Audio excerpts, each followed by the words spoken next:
Tertulia 360. Contando experiencias. Hola a todos, bienvenidos a un nuevo capítulo de Tertulia 360 y hoy estoy muy feliz porque tengo un invitado que logró hacer la combinación de dos pasiones muy fundamentales, la educación y la escritura. Él es un profesor de ciencias sociales que no solamente se dedica a la educación, sino que también logró plasmar todos sus conocimientos y todas sus experiencias en la educación en libros que han llegado a muchísimas personas. Carlos, bienvenido a Tertulia 360. Hola, qué chévere estar acá después de tantos años sin verte. Bueno, Carlos, para mí es un placer que estés aquí. Y bueno, Carlos, vamos a entrar en materia. Me voy a poner cómoda. Y lo primero que quiero, a lo que vinimos, exactamente. Lo primero que quiero preguntarte es, bueno, ¿por qué la educación? ¿Qué te inspiró a que tú quisieras de pronto estudiar la docencia y sobre todo las ciencias sociales? Uy, bueno, pues es una pregunta muy importante, esto va a sonar como a reinado. Yo siento que el mismo camino lo va trazando a uno, pero también ahí es como una crítica a la educación que recibí. Vengo de un colegio distrital y siento que nunca nos hablaron de esa formación vocacional y del decirnos, venga, usted es bueno en esto, Así es. venga, enfóquese por este lado. Pues en el colegio pues es una burbuja y ya después uno como que el camino le va trazando su destino. Sin embargo, yo siento que ahí hubo algo muy importante y es que la influencia de los profesores. Tuve un profe en sociales, de sociales como en grado octavo, se llamaba Noé Alexander, y el man estaba en silla de ruedas y, y pues yo decía, ahora lo pienso y digo, este man tenía 40 sujetos en un colegio distrital, eso era una locura y el man lograba enamorar con su clase y yo siento que algo que lo salvó al man o la manera en la que yo logré como no sé, como concentrarme en su clase o que sedujo en su clase fue el humor que él mantenía. Entonces lograba contar la historia y hacer chistes y entonces el lenguaje coloquial y ese tipo de cosas, yo decía, uff, este man es muy teso y yo decía, el man está al frente. Ahí en su silla de ruedas parchado y hacía el mapa y toda la vaina, y yo decía, qué man tan teso. Claro. Y luego, por allá como 10º y 11, tuve dos profesores. Una era la profe Nidia Figueroa y el profe Sergio Caro. El profe Sergio era de filosofía y la profe Nidia era de sociales. Y algo que me apasionaba mucho eran los más jóvenes del colegio. O sea, podría decir que estaba estudiando en un ancianato. Entonces, ellos eran muy jóvenes y como que uno les veía esas ganas de trabajar, como que a los otros yo siento que ellos ya dieron sus mejores años. Ya dieron sus mejores consejos, ellos ya se cansaron de eso y lo único que estaban buscando era salir. Claro. Esta gente venía renovada y quería hacer sus cosas y yo veía que veían algo positivo cuando uno tenía todo en contra. El contexto, el barrio, el colegio, todo en contra y esa gente veía como lo positivo. Y de ahí yo dije como, oiga, qué chévere hacer esto. Pero obviamente salí del colegio y yo quería estudiar periodismo, es lo que siempre he querido estudiar, es periodismo, pero pues... primero, pues era muy costoso. Segundo, siento que para eso hay que ser lindo. Entonces no cumplía las expectativas. Entonces dije, como no, vamos primero por la docencia, vamos a hacerle unos 30 añitos a la docencia y después vamos a estudiar periodismo. Entonces todavía me quedan como 25. Pero ahí estoy. O sea, bueno, así entro en contexto. O sea, ¿tú llevas en este momento 5 años o llevas más? Yo creo que llevo más. Como, no sé, tengo 28 años y como a los 20 empecé como a dar las primeras clases, pero digamos que eso ha sido otra de las vainas, ha sido como un limitante, como un desafío muy fuerte dentro de lo que hago y es que pues la gente lo ve a uno y creen que uno es un estudiante más. Claro, por lo joven. Entonces, es que te ves joven, o sea, no aparentas la edad, te ves demasiado jovencito. Y eso es un problema, como que un papá llega y, digamos, en ese momento dictó la cátedra de ciencia política en 11 y un papá quiere hablar conmigo y dice, pero pues, ¿qué credibilidad voy a ver? O sea, cuando me ve y dice, como usted, ¿qué? Usted parece que estuviera haciendo el servicio social. Y uno, o sea, esa vaina. Digo, no, si usted me está viendo, sí, efectivamente soy profesor y estoy educando a sus hijos. Claro. Bueno, tú ya llevas varios años en este tema de la educación. ¿Y tú cómo has visto esos cambios? O sea, ¿qué has visto que es lo más positivo que tú has visto en esos 8 o 9 años que tú llevas en la educación? ¿Y qué ha sido lo más fuerte que tú dices como es que ha sido súper desafiante para mí esto? Los papás. Abiertamente lo digo, los papás. Lo que pasa es que en la actualidad yo me atrevo a decir, y esto va a ser algo que va a generar controversia, que también es la idea de este podcast, Claro. y es que en ese momento no se están educando pelados, sino se están educando papás. Y la razón es porque les cuesta entender que los modelos de enseñanza se han transformado. Entonces chocan de que ellos recibieron una educación diferente a la que se está recibiendo ahora. Probablemente la estructura sigue siendo la misma. Sin embargo, las tendencias son otras, los gustos son otros, la disciplina es otra. Ahorita, que era lo que hablábamos detrás de cámaras, sobre la educación socioemocional y ese tipo de cosas. Creo que contigo también lo hablé la vez pasada y era como, usted cómo llegaba a decirle a su papá que estaba triste. Sí. Y más si uno era hombre. Usted está triste, ¿no? Usted, eso es para las mujeres. Usted tienes que salir adelante y usted tienes que sacar buenas notas. Y cuánto silencio se guardó esa generación, cuántas cosas que pasaban en el colegio se las tenían que guardar. Incluso había otros factores, digamos que alteran esa vaina y es como, pues mi mamá trabajaba todo el día y mi mamá llegaba súper cansada de trabajar y veía su esfuerzo para salir adelante y yo llegarle con más carga. Decirle como, no, mamá, en el colegio está pasando esto y lo otro. Yo decía como, no. Y siento que es la realidad de muchas personas. En la actualidad, a los papás les cuesta entender ese tipo de cosas. Primero porque hay dos escenarios. Está el papá sobreprotector, en el que su hijo lo idolatra y está muy bien, pero no le enseña a su hijo acerca de la frustración y cuando recibe un no. Entonces, en esa burbuja se falla. Y también, pues, obviamente está el papá que le importa cero, que dice, el colegio es el lugar donde yo lo dejo allá, usted es una pieza y yo lo meto al colegio y usted tiene que salir totalmente formado, pero ahí se olvida que la primera escuela es la casa. Y esa es otra de las cosas de los desafíos, digamos, que se presentan actualmente y pues temas como la salud mental, ese tipo de cosas también cuesta que ellos lo entiendan. Claro. Bueno, Carlos, vamos a entrar en materia en algo que me gusta mucho y es que fuera de ser docente y de ciencias sociales, tú también te dedicas a la escritura. Sí, eso es como un hobby. Perfecto. Y bueno, ¿a ti qué te inspiró? ¿Qué te llevó a cogerle ese amor a la escritura y decir, venga, yo voy a escribir y me gusta y quiero hacer esto? Yo siento que en el colegio es que fui cansón, pero fui buen estudiante dentro de lo posible. No brillante, sino dentro de lo posible. Pero me gustaba escribir. Y yo nunca he conectado con las historias fantásticas.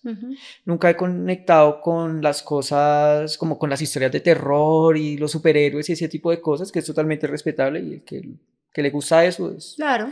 está bien. Pero me gustaban mucho las historias de la gente. Los escritores que sigo, digamos, que bueno, que los empecé a conocer ya después, cuando ellos hacen este tipo de entrevistas, llegan a la misma conclusión y es que ellos empezaron a escribir contando las anécdotas que su papá contaba en la sala de la casa o contando los chistes que se escuchaban en el barrio, algo muy local. Y en el colegio me gustó escribir, pero también ahí hay un problema grave. En el colegio nadie me dijo, usted escribe bien o usted escribe mal. Y entonces ahí es donde, por ejemplo, tengo una anécdota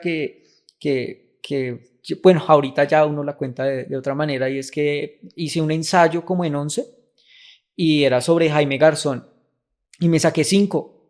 Y yo dije, no, yo soy muy teso, o sea, un ensayo en 11, qué man tan teso. Llegué a la universidad, 17 años, primer semestre, una materia de competencias escrita, y la profesora dijo como, hagan un ensayo para el viernes. Pues obviamente yo ya lo tenía hecho, ahorré tiempo, le cambié la portada, me saqué 0.3. No, o sea, yo iba a la fija porque es que mi profesora me había puesto 5. Claro. Y llego a la universidad y 0.3 y yo, no, ¿yo qué hago acá? ¿Yo qué pasó con mi 5? No, yo le iba a decir, señora, a mí ya me pusieron un 5, o sea. Me lo vale porque a mí en el colegio me pusieron 5. ¿Vamos a mediar esta vaina o vamos a hacer algo? Yo necesito mi 5. Yo estoy pagando, que es una de las excusas, y yo necesito mi 5. No, fue muy duro. Y entonces ahí entendí que nadie me había dicho que escribía horrible. Incluso no sé si todavía escribo bien, pero por lo menos ya tengo una estructura y me he ido educando en esto. Claro. Entonces, ese tipo de cosas, mira que es otra de las fallas que tiene la educación. Y al estar tan sistematizada, pocas veces se reconoce las habilidades de los pelados. Sí. Hay unos pelados que bailan divino, Hay unos pelados que son muy buenos en la matemática, hay pelados que son deportistas, hay pelados que se les facilita cantar, hacer poemas, ese tipo de cosas, pero siento que se moldea a que aprenda de todo, tum, tum, tum, tum, tum, y al final no aprenda nada. Cuando sale, dice como, uff, ¿yo qué aprendí? Y le pasa lo que le pasó a Carlos Niño, que dice, no, pues soy un experto escribiendo ensayos, y recibe ese choque y dice como, uff, muy denso, porque a mí nadie me dijo que tal vez, o porque nadie me corrigió. Eso es muy difícil, y ya llega a la escritura como escribiendo pequeñas cosas, como frases. Hay algo que también es demasiado cuestionable, y yo lo respeto, pero no me gusta lo de la motivación personal. No, o sea, como que no siento afinidad con eso. Entonces, como que, porque siempre he sido como muy real en las vainas. Claro. He sido muy real en las vainas, y me acuerdo también de esto porque alguna vez estábamos en un conversatorio sobre Gabriel García Márquez. Entonces, pues la vieja que estaba haciendo el conversatorio, pues era una chica de estrato alto, con privilegio, que había ido a una universidad de clase alta, y decía, no, es que cuando yo tenía 7 años, mi mamá me había comprado toda la obra de Gabriel García Márquez, y yo me la pasaba leyendo eso. Sí, obvio, qué chévere, tenía la posibilidad. Y entonces yo estaba ahí con un parcero, y me dice el man como, en mi casa era o comprar la leche o comprar un libro. Claro. Entonces, ¿qué acceso teníamos nosotros? Ahorita pues hay mucho acceso pues a internet, bibliotecas Es públicas, más que fácil, incluso sí. el acceso a bibliotecas públicas es demasiado bajo. Yo vivía en Engativá, y la biblioteca más cercana que tenía era la Virgilio Barco. Entonces, si llegara allá, pues si me iba a pie, cuando llegara ya estaba cerrada. Y si yo le decía a mi mamá, quiero ir a la biblioteca con 9, 10 años, mi mamá o dejaba de trabajar o me llevaba a la biblioteca. Ujú. Y sí hay una corresponsabilidad dentro de la educación, pero también hay que entender el contexto. Entonces ahí Claro. es muy difícil. No, y no solamente eso, mira que me haces caer en cuenta en algo, y es que no solamente no era que no hubiera plata para los libros, sino que era un tipo de época en la que la gente no leía. No, O sea, por ejemplo, en mi casa, yo vi con mis abuelitos un tiempo, y mis abuelitos, el único libro que yo les vi era la Biblia. el salmo abierto ahí. No, el gigante así Sí, en la es sala, así abierto. el salmo 23, Exacto, ¿no? y lo O no movían sé cuál como es. para limpiarle el polvo y ya, o sea, Puta. pero yo nunca, que yo recuerde, ya mi abuela ni mi abuelo leer nada, o sea, los crucis nada más, el periódico, pero nada más. Entonces lo que tú dices es cierto, o sea, eran épocas donde pues no era ni fácil ni adquirirlos, y tampoco había la costumbre de que la gente lo implementara. Ahí me acordé de algo, porque también había un libro que era muy, muy importante, que mi mamá se endeudó como a 45 años, que fue la enciclopedia. Y esa enciclopedia era la Biblia. O sea, Ay, se sí. le dejaban una tarea, y si esa vaina no salía en la Ay, sí, enciclopedia, yo usted también tuve. no. Yo tengo esa enciclopedia. En la última página sale Juan Pablo Montoya con el vestido rojo, con el uniforme rojo. Sí. Pero mira que me acordé de algo, y hay 2 páginas de esa enciclopedia que están negras de tanto uso, y eran las 2 páginas donde traía las banderas de todos los países. Así.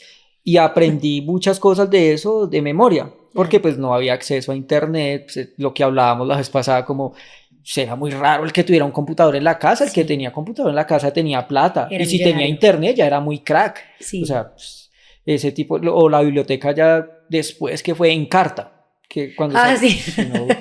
Yo también lo usé y uno ya se sabía en carta de memoria, pero uno quería fingir que había más información. Entonces, ese tipo de cosas son muy de limitar. En la casa, pues probablemente no habían libros, y era muy difícil tener acceso a eso. Y ahí también, digamos, en el bachillerato, que mis 2 profesores, Nidia y Sergio, eran los únicos que nos dejaban lecturas.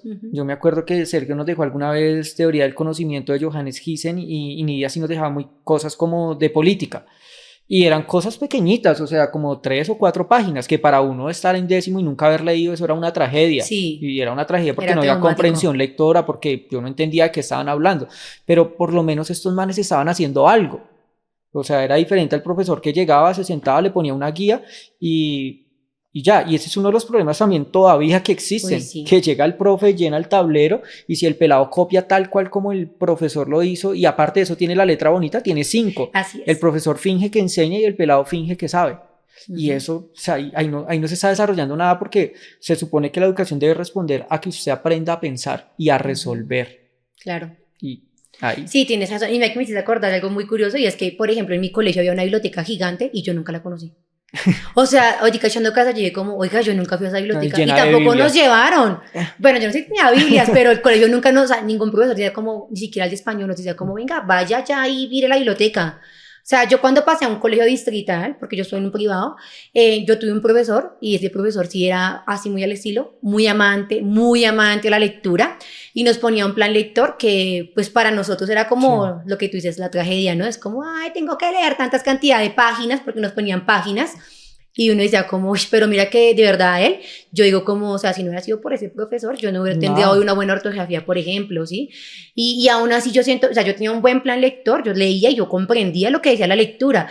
Y siento que a veces como uno deja como todo este tema, la lectura, y se enfoca más en el celular y todo el tema, yo siento que con los años uno lo va perdiendo. Y qué triste Sí, eso, ¿no? Porque... se pierde el hábito. Mira que me acordé de algo porque en el colegio había un profesor que era escritor y el man era de apellido Quijano y ha hecho unas cosas muy bonitas porque trabaja con niños.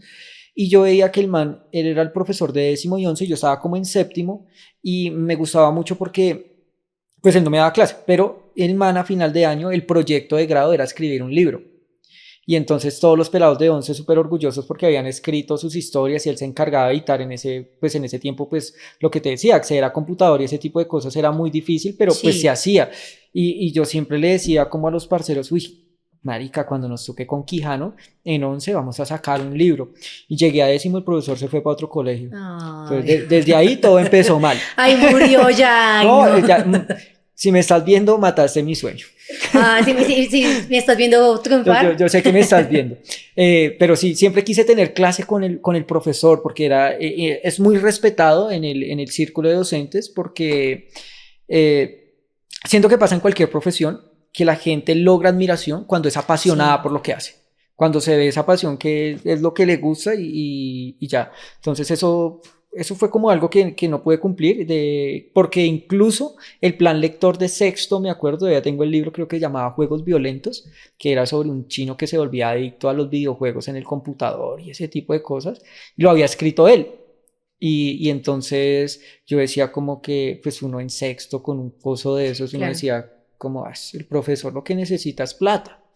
Y mi mamá tenía que hacer el esfuerzo de comprar el libro y bien, o sea, como que le decían a uno, lea el libro. Y uno leía el libro y cumplía y hacía el dibujito en el cuaderno, pero ¿qué había detrás del libro? O sea, Claro. qué chévere haber hablado con el man. Venga, ¿usted por qué escribió esto? ¿Qué ejemplo me va a dar? O deme más, quiero más, o sea, pero no, se quedaba ahí. Y ahí también estamos fallando. Claro, bueno, por ejemplo, en ese sentido que tú hablas de que tú tuviste admiración por ese profesor y tú ahora eres profesor y también escribes, ¿tú cómo ves ese tema, Carlos? O sea, por ejemplo, ¿tú cómo ves que tus alumnos ven ese tema de que tú eres su profesor de ciencias sociales y fuera de eso eres escritor? ¿Sientes alguna admiración de ellos hacia ti? ¿O sientes que ellos de pronto sienten como ese impulso a decir como, venga, yo también quiero hacer esto, me interesa, me gusta? Yo siento que uno siempre tiene como unos ejemplos y uno viene siendo como un ejemplo dentro del sector de la educación. Eh, y sí se genera eso, como que los pelados le digan a uno como, profe, el simple hecho de, profe, yo quiero conocer su libro. Profe, ¿usted sobre qué escribe? Y fue algo muy bonito cuando sale el libro y los pelados se enteran que es sobre historias muy reales y ese tipo de cosas, o que siempre, por ejemplo, tengo muchos escritos de que hoy hablé contigo y tú me contaste que cuando niña pasaste por una Ujú. situación y lo escribo y pruebo el material. Entonces llego el martes y antes de empezar la clase, la temática de mi clase, les leo y les dejo una pregunta, venga, ¿usted qué haría en esta situación? Y eso genera interés. Y algo muy bonito que pasó es dejarles el mensaje de que usted también lo puede hacer. De el tema de la ortografía, de la edición, eso lo hacemos ahorita. O sea, Claro. eso nos sentamos y obviamente hay que estudiarlo y hay que meterle, pero lo importante es contar esa historia y contarla desde adentro, que es como esa sensación que va a dejar en el lector. Y entonces sí, muchos pelados se logró que se acercaran a uno. Profe, tengo una historia, revísela a ver si puede salir. Y yo, no, todo tiene que salir, que era lo que hablaba contigo la vez pasada, como qué chimba que las niñas el diario. Y eso lo hemos dicho en otros conversatorios, como ese diario de una niña a los 8 o 9 años o en la preadolescencia que escribía lo que había pasado hoy, tal vez no tenía quien contarle y llegaba a su librito y lo cuidaba y el librito venía así con su candado y con la clave mágica y toda la vaina. Ahora, yo tuve. ahora mi hermana Sí. tenía uno y uno, no, mi hermana que estará escribiendo, que no sé qué, porque a mí solo por los mandados y a mi hermana no, o sea, era toda una construcción. Y yo decía, imagínate tú haber escrito un diario a los 13, 14 años y volverlo a leer a los 30. Ujú. Saludo para toda la gente que tiene 30 años. Imagínate volverlo a leer a los 30 y decir como, uy, venga, a mí me gustaba este man, oiga, yo esa vez estaba triste por esto, o me sigue gustando el mismo man, o no sé, me parece que es muy bonito como la escritura guardar ese tipo de cosas.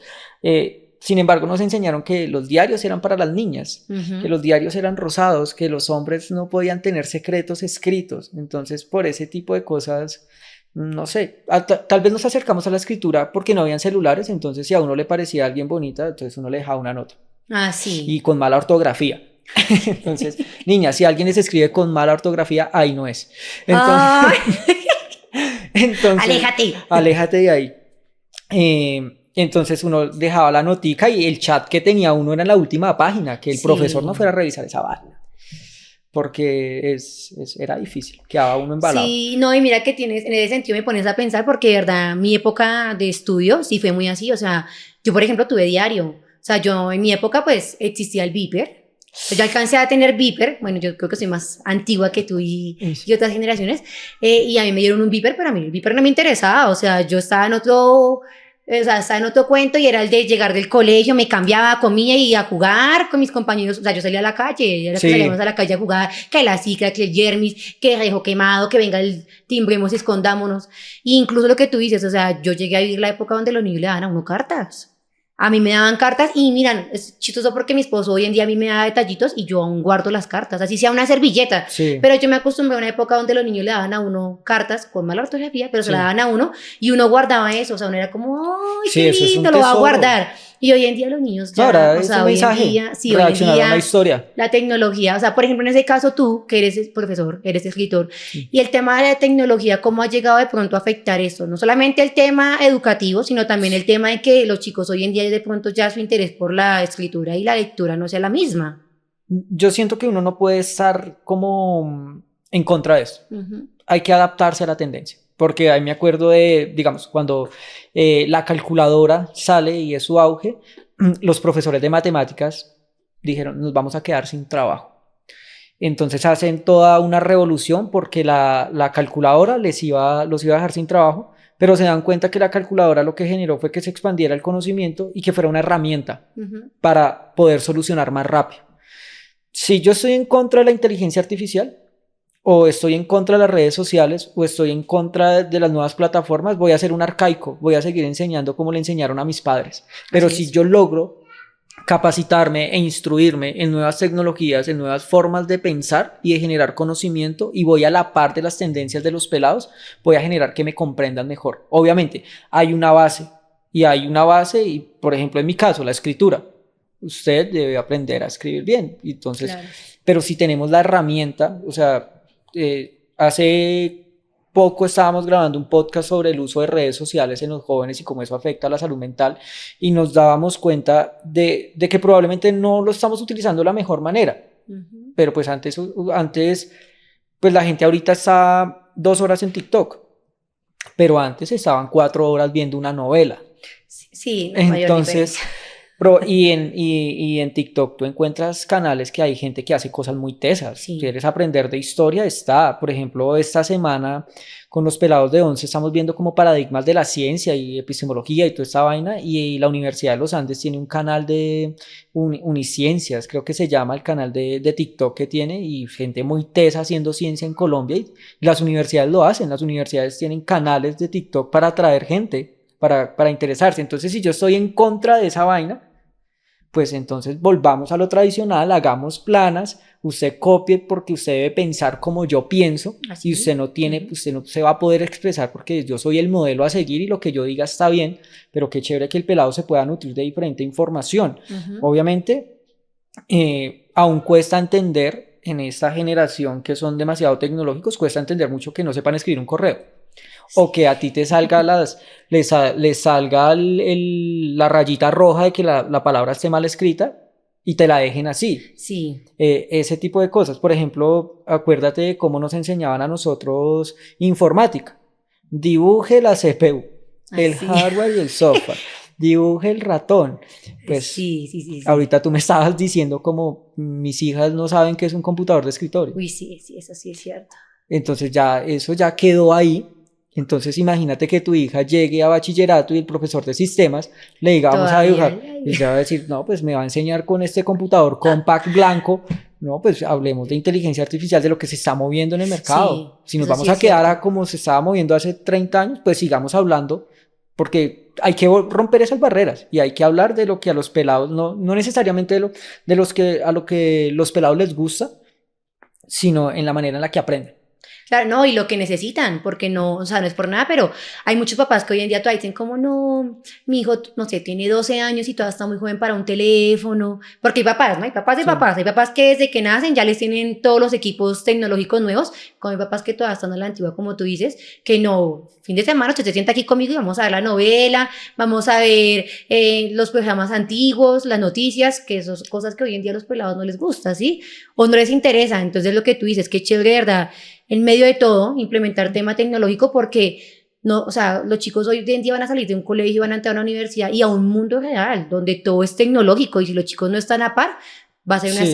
va a ser una estrellada contra el piso duro. Digamos que esa parte también es muy controversial, porque digamos que en los factores de crianza uno se da cuenta, digamos que el chico no quiere comer y le ponemos en la pantalla su serie Así. favorita y el pelado, por ejemplo, está viendo todo el tiempo la pantalla que ni siquiera sabe qué está comiendo, Sí. está mecanizado. Ay, sí, me pasa, Y, soy de esas. y pues digamos que ese tipo de cosas sí hay que tener un control. Sí, O sea, sí, porque uno digamos, falla en ese sentido. hay que, por ejemplo, los dispositivos en los niños, reducir el tiempo, digamos, todo el tema de redes sociales con la seguridad de los chicos, no toda la gente que está, y menos en un país como Colombia que es una desgracia, en el tema de redes sociales y ese tipo de cosas, pues hay muchos riesgos. Sin embargo, siempre nos hablan de los riesgos, pero no nos educan. Un papá para salir rápido del paso, para que el niño no moleste, como tome el celular. Y eso se ha pasado pues a nosotros también, que Sí. dejamos de hacer ciertas cosas por estar ahí metidos en TikTok todo el tiempo. Yo soy uno de ellos. No, a mí también me pasa. Yo a veces digo como, bueno, hago como listado, tengo que hacer esto, tengo que hacer tal cosa, y duro ahí una hora viendo videos pendejos de Facebook. Ay, no, mires, y comparto. Ay, mira, ay, para mi esposo, Sí, se lo voy a claro. enviar. Recetas, mi mamá comparte Ay, recetas mi y mamá también me las cadenas. envía. Y cadenas. Si no reenvías esto a 20 personas, tal cosa. Pero también eso hace parte Claro. de como el tiempo en el que estamos viviendo, pero sí debe haber un control. Y en la educación, incluso más porque no podemos relegar la educación totalmente a la tecnología, Claro. porque hay unas bases, digamos, en países desarrollados en los que ya se está limitando el uso de computador porque a los pelados se les olvidó escribir a mano. Entonces, el escribir a mano también tiene otras funciones, que se maneja lo del espacio, tipos de cosas. Por eso, digamos, cuando uno está en primaria, pues los cuadernos, el cuadrito es más grande. Sí. Luego, nosotros odiamos, yo no sé si todavía se utilice, pero en mi caso yo odié los cuadernos ferrocarriles, sí, porque eran feos, eran oscuros. Sí. No tenían muñequitos, ni hojitas de colores, ni stickers. En mi caso, uno de hombre es cero estético, entonces ese tipo de letra es horrible. No, me costó, odio el cuaderno ferrocarril, pero es necesario, porque digamos, me cuestiono mucho esa parte porque los niños, uno le dice a un niño de 6 años, como escriba su nombre, y no puede, no le da, pero coge un celular y sabe cómo compartir un video en WhatsApp y mandar un mensaje, un emoji, lo que sea. Y la visión que tienen los padres es que, mi hijo es muy vivo, mi hijo es súper inteligente, pero ¿qué pensamiento está desarrollando? Sí, hace parte de la tendencia, estamos en una tendencia tecnológica, pero sin embargo tampoco hay que dejar, hay una base y esas bases no se pueden perder, pero sí hay que adaptarse a las tendencias, porque pues si seguimos hablando de temas que lo que tú me decías, si vemos los currículos, hay temas que vieron nuestros papás Y entonces uno dice, pero yo ¿para qué voy a seguir viendo esto si el mundo se está moviendo de otra manera? Claro. Entonces, hay una de las cosas y es que la educación no responde a las necesidades de los estudiantes en Colombia. No responde a las necesidades porque los currículos están diseñados de la misma manera en un colegio en Bogotá que en un colegio del Chocó. Y ahí tenemos unas brechas sociales, económicas tremendas y que nosotros tenemos una línea transversal en todo lo que nos rodea que se llama violencia. Y desde ahí también estamos fallando. Claro, me encanta todo lo que tú dices, pero bueno, me voy a enfocar en algo. Yo tengo en este momento acá un librito que tú nos trajiste de obsequio, se llama La Última y nos vamos. Carlos, cuéntanos un poco de los libros que tú escribes. Bueno, ese es un libro que siempre uno tiene el sueño. Bueno, mi sueño es escribir un libro, uno no sabe cómo escribir un libro y es un proceso muy largo porque es arriesgarse. Es arriesgarse porque el decir yo soy escritor o ese tipo de cosas eso es muy difícil y probablemente la academia ortodoxa de la literatura entre a chocar ahí, pero dije me gusta escribir porque no lo puedo hacer y este libro La Última y nos vamos es como algo muy real, algo muy honesto y fueron un compilado de historias junto con Jason que las plasmamos ahí y contamos cosas muy crudas, hablamos de la violencia en los barrios, hablamos del suicidio, hablamos de la droga, que es como nuestro contexto y que muchas veces no nos lo cuentan, sabemos que existe el problema, pero nos da miedo decirlo, nos da miedo aceptarlo y al latinoamericano le cuesta aceptar sus cosas, le cuesta aceptar sus dolores, le cuesta aceptar sus angustias y plasmarlo es muy bonito. Yo siento que el mayor reto en escribir ese libro fue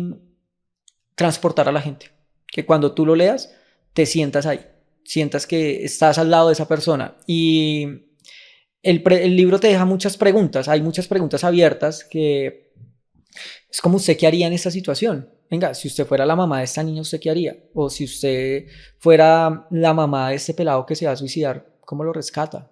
¿O usted qué ha hecho? Hay una frase muy bonita que escribo ahí que dice que hay palabras que sanan y abrazos que reinician.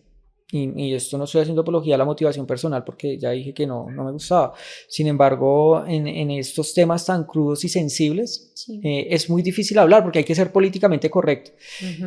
Tengo una frase como de vida que puede sonar muy existencialista, lo que sea, pero cada vez que hago algo digo que es lo peor que puede pasar y puede ser muy conformista a la vez. Pero cuando le dije a Jason, vamos a escribir un libro, marica, ¿qué es lo peor que puede pasar? ¿Lo va a leer usted? Lo voy a leer yo. Y si nos va bien, su mamá y la mía lo van a leer.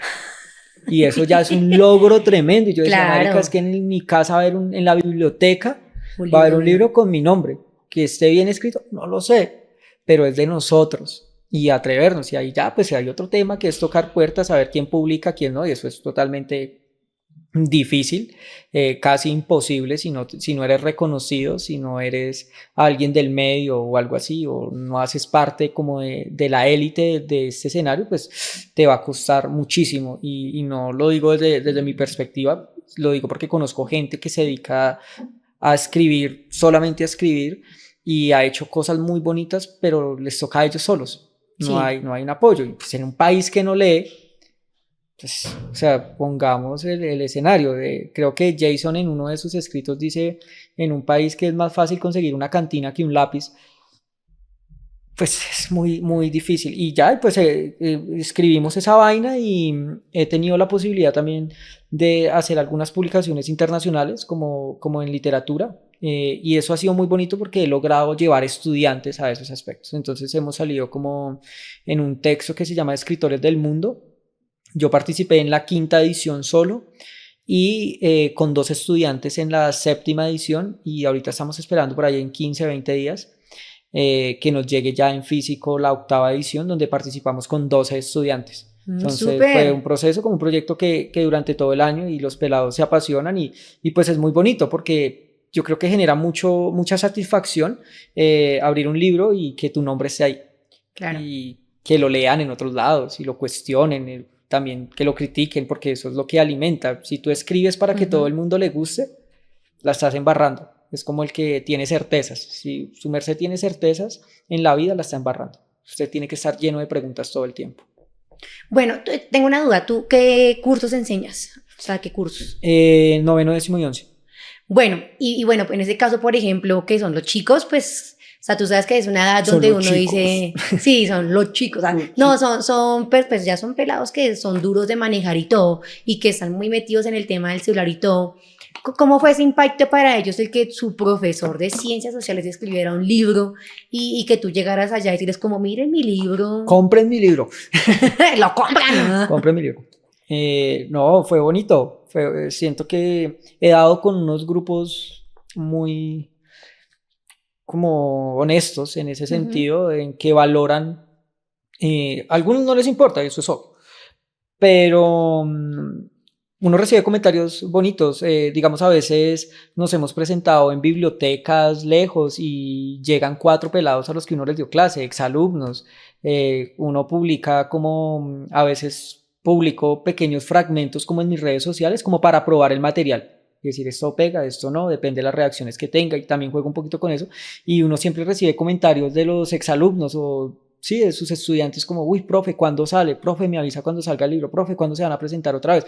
Y digamos, este año hemos tenido a los estudiantes, profe, ¿cuándo sale el segundo libro? ¿Cuándo sale el segundo libro? Que pues está todavía trabajándose ahí, y es muy bonito como la expectativa. Y yo también siento que se genera como esa admiración, y es que en unos años van a decir, es que yo tuve un profesor que fue escritor, Claro, tuve un profesor que me metió en el cuento de la escritura, y también ahí he logrado o como llevar ese camino en los pelados, como que aterrizarlos a decirle, venga, usted lo que escribe es muy bueno.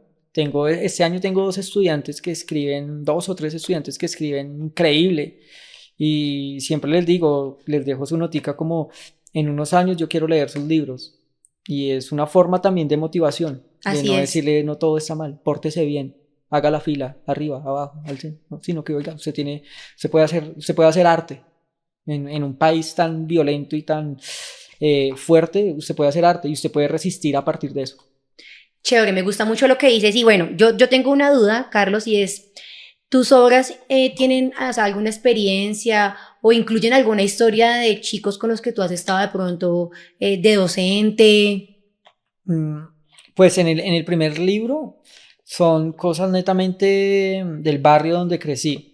Pero bueno, esto es un spoiler. Vivencias. Esto es un spoiler. En el segundo libro, una de las historias más destacadas es una estudiante que tuve, o con la que compartí hace 4 o 5 años cuando empecé. Y ella pasó por una situación muy fuerte de salud, y siempre había querido escribir la historia de ella, incluso antes de escribir eso, Ujú. pero pues tenía como ese miedo porque su condición era muy fuerte, y traté o busqué la manera de comunicarme con ella, lo logré, y le dije como, yo quiero escribir tu historia. Así se lo dije en frío, y me dijo, perfecto. Me dijo, qué chimba que usted la vaya a escribir. Me inspiró mucho, porque es una historia de, tiene un diálogo, la historia tiene un diálogo con la muerte, y es cómo te aferras a la vida, Ujú. aunque lo hayas perdido todo. Y entonces ahí hay que leerlo, pronto va a salir y es algo muy bonito, y creo que esa fue una de las inspiraciones, y fue una estudiante. Algo que yo valoro y amo mucho de mi profesión es que uno todos los días aprende. Sí. Y ese comentario sale para cualquier profesión. Tú todos los días aprendes en cualquier profesión. Sino que en la educación tú puedes tener un doctorado y puedes ser experto en un tema. Y llegas a una clase con un niño de 8 años y te enseña algo que tú no sabías que existía. Y te muestra otra forma de ver la vida. Y te cambia la clase. Puedes planear la clase más hermosa del mundo y tú quieres ser el mejor maestro del mundo y quieres cambiar el mundo, que es como lo que le venden a uno en la pedagogía. Y llegas con tu clase perfecta porque tú sueñas con ser el profesor que todos aman y ese tipo de cosas, y un pelado te cambia la clase en 2 minutos. Y todo lo que tú habías planeado se va para Ahí el carajo, quedó. se va para el carajo, pero aprendiste.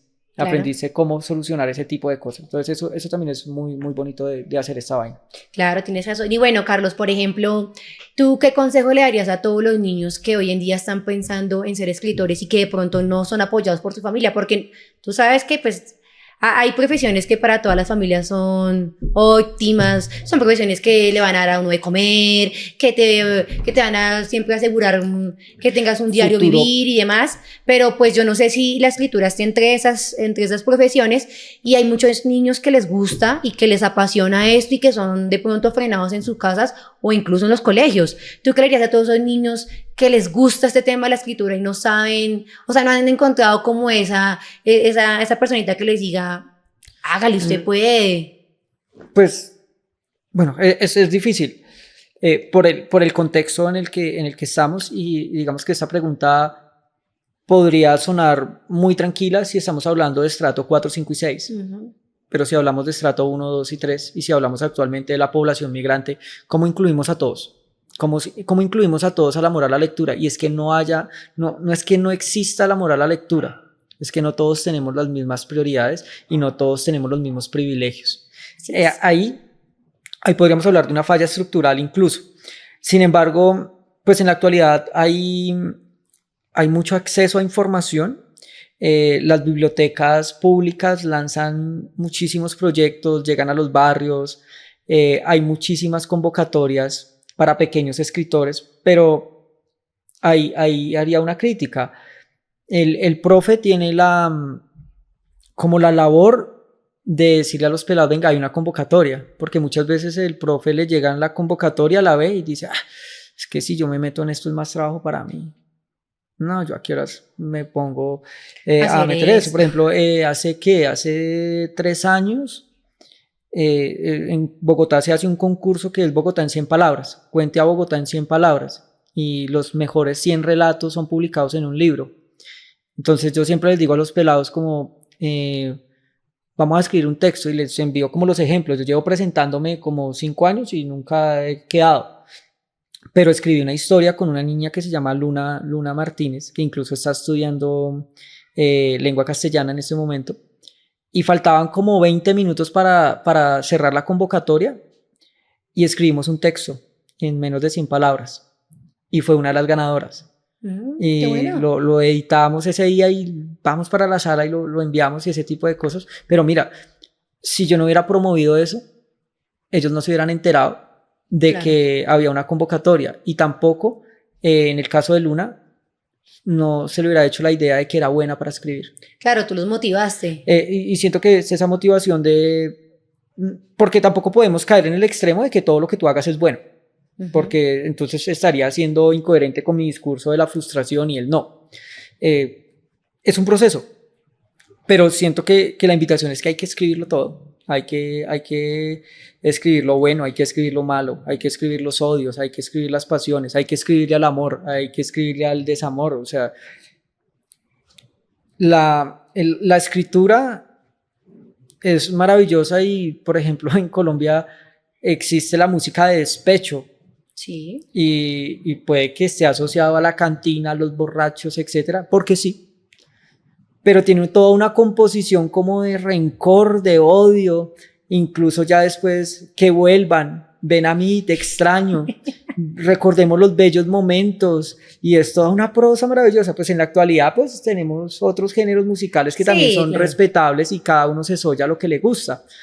Sin embargo, por ejemplo, uno de los proyectos bonitos que pasó fue, yo el año pasado dictaba filosofía en 11, y estábamos viendo existencialismo, y la actividad, porque si me pongo a explicar el existencialismo desde Nietzsche, la conexión con el nihilismo y toda esa vaina, y eso se vuelve muy ortodoxo. Sí. Y 2 horas escuchando a un sujeto que es apasionado, pero usted no entiende nada, es muy horrible. Entonces les dije, ustedes van a componer una canción existencialista. Y resulta que de esa canción salió un álbum musical de unos sujetos que se llaman Panorama, y fueron estudiantes míos. Y tienen una banda, y entonces pude participar ahí como con uno de los textos, pero Javier, que es un genio de la música, y siempre se lo he dicho, que fue estudiante mío el año pasado, empezaron a componer canciones. Se unió con Nicolás Carrillo, con Calderón, que se me escapa el nombre, Natalia Calderón, y escribieron un álbum musical a partir de una clase. Pues obviamente ellos venían trabajando también ahí como en sus cosas, pero la clase fue como ese impulso de decir, venga, ¿por qué no podemos escribir sobre la tristeza? ¿Por qué no podemos hacer tal cosa? No sé si te acuerdes cuando fui profesor de Juli en grado segundo, una de mis actividades era componga una canción a partir de Bogotá, hágale una canción a Bogotá. Sí. Hágale un vallenato, uy, eso es muy contradictorio, un vallenato a Bogotá, pero escriba algo, o sea, y busque la escritura en el cuento, en la música, en la prosa, en otra vaina, las coplas. A nosotros nos enseñaban retahílas, Sí. ahora nos dan reggaetón. Es cierto. Bueno, Carlos, ¿cuánto tiempo tardaste en escribir este libro? Uf, ese libro lo tardé en escribir por ahí unos 2, 3 años.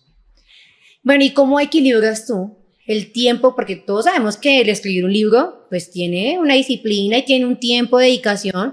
¿Y cómo haces, o sea, cómo hiciste el equilibrio entre tu profesión, que tengo entendida que es tiempo completo y te he visto, pues, que te ha tocado pesado, y la escritura de tu libro? Yo siento que es una pasión y que la escritura no tiene horario. Hay, digamos, la gente que se dedica a escribir se pone un horario y como si fuera una profesión, y es que es una profesión y tiene un horario. Pero siento que, como cualquier arte, esto es de momentos. Hay semanas en las que tú no quieres escribir, no quieres leer, estás lleno, no quieres comer más. Pero a veces, digamos, voy en el Transmilenio y veo una situación y se me ocurre algo, y esto hay que escribirlo, esto hay que hacerlo. Y en el poco tiempo libre, porque así como tú lo dices, es una profesión que demanda mucho tiempo, la docencia, no es una profesión de que tú puedas llegar a tu casa y descansar, sino que tú llegas a tu casa a seguir trabajando y no te alcanza el día porque necesitas estar actualizándote. Si tú quieres dar una buena clase, tienes que practicar todos los días. Tienes que tener referentes todos los días, tienes que llegar a ofrecer una buena clase. Yo comparo el salón como un escenario y todos los días me boto al escenario, me boto a dar mi obra, me boto a dar mi clase. Y no estaría diciendo que todas las clases son perfectas. Hay clases que son horribles y que uno sabe que son horribles, pero pues, la idea es que se aprenda algo. Y con la escritura, pues hay momentos. Puede ser que esta semana le dediqué 3 horas diarias porque me enganché muchísimo con la historia que estoy contando, pero trato de darle un tiempo como prudente, de dejar eso ahí quieto, dejar eso ahí quieto y vuelvo a leerlo, ya como a las 3 semanas, con otra perspectiva, con menos pasión o con más pasión, y decir esto me sirve, esto no. Y lo que te decía, probar el material. Un párrafo, lo pongo en mis redes sociales. Venga, ¿usted de dónde sacó eso? Uy, eso está una chimba, yo quiero leer más, que no sé qué. Listo, esto funciona. Hay cosas que, como los colegas o ese tipo de cosas, como que, uy, esto no me conecta, esto no, y uno dice, bueno, esto lo puedo llevar por otro lado. Pero sí, digamos que es que no creo tanto como en ese, o sea, sería muy hipócrita decir como la disciplina, porque es muy difícil decir que un artista tiene disciplina. Tampoco soy artista, pero trato de entrar en este mundo de la escritura en el poco tiempo que me queda libre, y las veces que puedo lo hago y voy editando y voy haciendo las cosas. Súper, bueno, Carlos, por ejemplo, para todos los niños que quieren, o no solamente niños, sino adultos que quieren, les gusta el tema de la escritura y quieren iniciar su primer libro, su primera escritura, pero no saben cómo hacerlo, ¿qué guías les puedes dar tú para que las personas de pronto se encaminen un poquito más? ¿O qué consejo les puedes dar de cómo ellos pueden organizar un poquito sus ideas? Yo siento que hay que leer lo que a uno le gusta. Esa es otra de las cosas que hay, como desviando el tema. Otra de las cosas como que en el colegio pasaba. Entonces te mandaban los clásicos, la Ilíada, la Odisea, Homero, y uno veía ese libro así gordísimo. El primer párrafo uno no entendía nada, y el profesor, yo creo que el profesor ni siquiera tampoco lo había leído. Lo había leído, sí. Y el man decía, es que eso yo lo tuve que leer en la universidad y lo leí completo. Y yo no, o sea, no me diga mentiras. O sea, usted tampoco lo entiende, porque si usted lo entendiera, buscaría la forma atractiva de venderme el libro. Claro. No me lo vende como una piedra. Entonces, hay que leer lo que a uno le gusta. Si los niños son expertos en dinosaurios, sí, póngalos a leer sobre dinosaurios, y los dinosaurios lo van a llevar a que lea sobre el sistema solar, y el sistema solar lo va a llevar a que lea sobre el universo, y probablemente usted esté formando un astrónomo, esté formando a alguien que le guste todo el tema cósmico, y etcétera. Y creo que en el mundo de la lectura pasa eso que tú inicias, yo empecé por cosas como muy banales, de cómo mi primer libro, me acuerdo que completé, era una cosa de por qué los colombianos nos comportamos así. Y yo decía, uy, claro. Y eso me llevó a buscar sobre culturas y ese tipo de cosas, y luego ya me encaminé por algo muy local, que es lo que busco. Sin embargo, hoy puedo estar leyendo esta vaina, pero mañana puedo estar leyendo algo de filosofía, Claro. y después puedo estar leyendo sobre historia, y después estoy leyendo sobre, hace poquito leí como el libro de las prepago, de cómo llegaron a la mafia colombiana, que aún están en televisión. Y, Sí. y en eso Netflix. sí, no, y tienen plata, y no han escrito nada. Un saludo para ellas, ojalá vengan a este podcast y nos acompañen pronto. Pero que no traigan a los maridos. El caso es que yo creo que primero hay que leer, segundo ser apasionado, y lo más importante, hay que creer en uno. Si uno no cree en lo que hace, pues nadie lo va a hacer. Creo que eso pasa mucho con la estética y pasa mucho con los hombres. Un hombre puede estar despelucado, vuelto nada, se mira al espejo y dice, uy, yo estoy re bueno. No, yo aguanto resto. Y uno se cree el cuento que es bonito. Sí. Y uno sale a la calle como si fuera un galán, y uno va despeinado, mal, y uno se cree el cuento. Y entonces cuando escribí dije, yo me voy a creer el cuento que soy bueno escribiendo. ¿Y por qué no lo puedo hacer? ¿Qué tengo en contra? ¿Qué tengo que perder? ¿Qué puedo perder? Nada. Y entonces ya después llegan las reacciones y veo que a la vaina le va bien. Veo que el tipo de escritura gusta, voto otras vainas y siento que también gusta, me presento a convocatorias, paso, publico internacionalmente y digo, bueno, se está logrando algo. Pero si no me arriesgo, ¿qué? Me hubiera quedado en la casa y tal vez estaría ya niños, las capitales de Colombia. Bueno, yo voy a contar una pequeña anécdota mía y con eso voy a una pregunta, y es, yo me acuerdo que en mi colegio a nosotros nos mandaban todos los años a escribir como escríbete un cuento, ¿no? Escríbete un cuento, una historia corta, con dibujito y todo el tema. Y yo me acuerdo que uno participaba en eso, que eso como que hay un concurso, o sea, no sé muy bien, pero sé que hay como un concurso de eso y participan como los colegios y todo el tema. Y yo me acuerdo que yo escribí eso y incluso yo fui una de las seleccionadas del colegio, ¿sí? Y mi colegio simplemente dijo como, bueno, ya escribieron, participamos, listo, ya continuemos. Y uno se ganaba como una enciclopedia, algo así. Exacto. Pero, por ejemplo, yo siento y aún siento que mi imaginación va mucho más allá, incluso la edad que tengo, que ya pasé los 30, pero yo siento que mi imaginación va mucho más allá de otras personas y que yo de pronto en este medio me hubiera podido desenvolver bien y de pronto simplemente no fui guiada de una forma correcta porque mi mamá, pues de pronto mi mamá era muy amante a la lectura, ¿no? Así que no, mi mamá era las que se subía a un bus de 3 horas con un libro de esos y ya en las 3 horas se había leído todo el libro. Y yo ya como, pues, ¿cómo hace mi mamá para leerse un libro en tan poco tiempo? Pero ella era apasionada a la lectura, cosa que yo no crecí de pronto con eso porque mi mamá leía, pero no me inculcaba en el tema de la lectura, ¿sí? Entonces, ¿tú qué le dices a todos esos docentes que como que dejaron de pasar ese tema de que los niños hoy en día lean, que se preocupen por una buena ortografía, por una buena comprensión de lectura, porque los chicos hoy en día, y lo digo por mis hijas, leen y no comprenden, se les dificulta la comprensión, la ortografía, así que peor. Entonces, ¿tú qué le dices a todos los docentes que dejaron de lado todo eso, de motivar a los chicos a que todas se inspiren por la lectura y aún más por la escritura? Bueno, es que ahí yo siento que una de las cosas más difíciles que existen es educar colombianos. Pero también existe que nosotros cumplimos un rol social, y es el rol de enseñar, de dejar algo para la vida. Y pues más allá de conceptos hay que educar para la vida. Probablemente nosotros en el colegio nos enseñaron conceptos porque era como su labor, pero nunca nos enseñaron para la vida, para defendernos. Y en eso también está fallando la educación. Vuelvo como a mi colegio y mis profesores pues ya eran mayores de 50 años, aunque de 50 años es una persona joven, solamente como que antes se veían más cuchitos. Pero yo alguna vez le decía a una profesora que cuántos años llevaba en la docencia. Entonces me dijo que 20 años. Y yo le dije, o sea, usted se ha repetido 20 años haciendo lo mismo. Porque llevaba, o sea, como que los hermanos de mis amigos habían tenido clase con ella. Y los papás, y bueno, una cantidad de gente había tenido clase con ella. Toda la generación. Y las clases eran la misma. Entonces, uno sabía que en el tercer periodo tenía el mismo trabajo que la señora dejaba todos los años.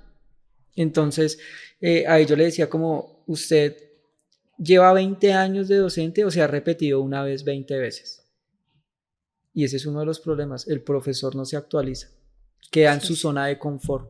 Y es por eso, cuando un profesor no se actualiza, que obviamente también responde a un tema estructural del Estado, que tampoco brinde las garantías y no valore el esfuerzo que hace un docente, se generan los picos que tenemos nosotros, de una baja calidad educativa. Hablamos uno de los peores inglés del mundo. En matemáticas estamos atrasados 9 años frente a países desarrollados. Nuestra comprensión lectora es mínima. Seguimos trayendo metodologías de otros países que no funcionan, que fracasaron en otros países y las queremos implantar aquí a la fuerza. No tenemos en cuenta el contexto. No es lo mismo que tú enseñes una cátedra en un colegio de Ciudad Bolívar donde un pelado viene sin desayunar a un colegio estrato 6. Y yo no sé, el gobierno nunca se ha pensado esa vaina. Y a veces creen que pueden que doten un colegio. Puede que el colegio tenga toda la infraestructura perfecta, pero un pelado con hambre no aprende. Puede que tenga un colegio todas las garantías, pero un pelado triste porque en su casa hay violencia intrafamiliar no aprende. Y esos son otros factores y ahí es donde el profesor, que también es muy cuestionable, entra a ser amigo, entra a ser enfermero, entra a ser psicólogo, entra a ser psiquiatra, entra a hacer de todo. Y aparte las chicas o mis colegas, las profesoras que se dedican a eso más que todo en primaria, son muy amorosas con los pelados y muchas veces uno las ve en una esquina tristes porque se cargan de las angustias de sus pelados, se cargan de que uno quisiera cambiar la realidad de ellos, pero no, el mismo sistema obliga a que usted necesita salir rápido, necesita que usted se gradúe y salga. Y lastimosamente que eso era algo que hablábamos ahorita, frente a la tecnología y ese tipo de cosas. Si tú eras universitaria hace 20 años, probablemente ibas a ascender socialmente, porque el mercado respondía a una educación profesional. Así es. Ahora los pelados porque no quieren ir a la universidad y probablemente no es porque sean vagos, no es porque sean mediocres, porque hay gente que está muy bien preparada y sale de unos colegios muy buenos, pero dicen, venga, yo ir a una universidad para 5 años y llegar a la decepción de que me tengo que ir del país. Sí. Yo voy a una universidad. ¿Por qué? Porque el mercado no responde a lo que estudió. Entonces, ¿qué es lo que estamos haciendo ahorita? Si uno le pregunta a un pelado, ¿qué quiere ser usted? No, yo quiero ser influencer. Usted, no, yo quiero ser youtuber. Y entonces entra uno en un paralelo en que, no, es que usted va a subir videos haciendo huevonadas y como eso es lo que da plata, se pierde lo académico y se pierde lo intelectual, que no sé qué. Vayamos al escenario real. ¿Qué es lo que está generando dinero? Y es un modelo a seguir y que probablemente podemos criticar, pero digamos, los jóvenes, cómo están haciendo dinero. O sea, primero, no quieren tener esos horarios, 12 horas, 8 horas, cumplir una empresa, ese tipo de cosas, sino que dicen, venga, yo puedo hacer las cosas y ganar por mi lado, quiero hacer mi empresa. En este país hacer empresa es supremamente difícil, casi imposible. O sea, el que hace empresa en este país es un héroe, y mantenerla aún más. Bueno, Carlos, digamos para todos los jóvenes, incluso niños o adultos que están viendo este podcast en este momento o que lo escuchan y dicen como, bueno, este señor me inspiró mucho, bueno, este señor, ¿no? Este muchacho me inspiró mucho y me gusta cómo él habla, todo lo que él dice y me gustaría pronto contactarlo para tener de pronto va a hacer, no sé, hacerte preguntas, pedirte consejos. ¿Cómo te pueden las personas ubicar, no sé, en redes sociales o...? Sí, pues en las redes sociales aparezco como Carlos Niño.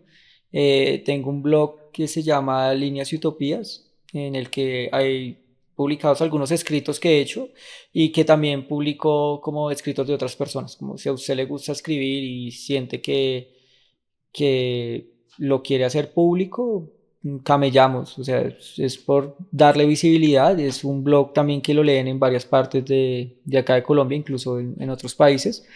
Y es como un grupo muy selecto que le gusta escribir sobre diferentes cosas. Entonces, si les gusta, pues me buscan. Tengo Facebook, Instagram, TikTok, pero en TikTok subo cosas así como conversaciones y como algunos de mis escritos y ya, esas son como las redes y sería chévere como que las personas que vean esto, si se animan a escribir, hay que hacer alianzas y hay que votarnos, hay que lanzarnos al ruedo. Así es. Bueno, Carlos, y cuéntanos un poco de tus últimos proyectos. ¿Qué tienes pensado? ¿Qué viene al futuro, tanto en la escritura como en la parte de educación? No sé, porque frente a los proyectos de escritura, lo que te decía, hay un par de cosas. Un libro que estamos trabajando junto con Alexandra Rodríguez y Jason Padilla, que también son profes. El libro hasta el momento se llama Revelaciones. Es algo que venimos trabajando hace ya 3 o un poquito más.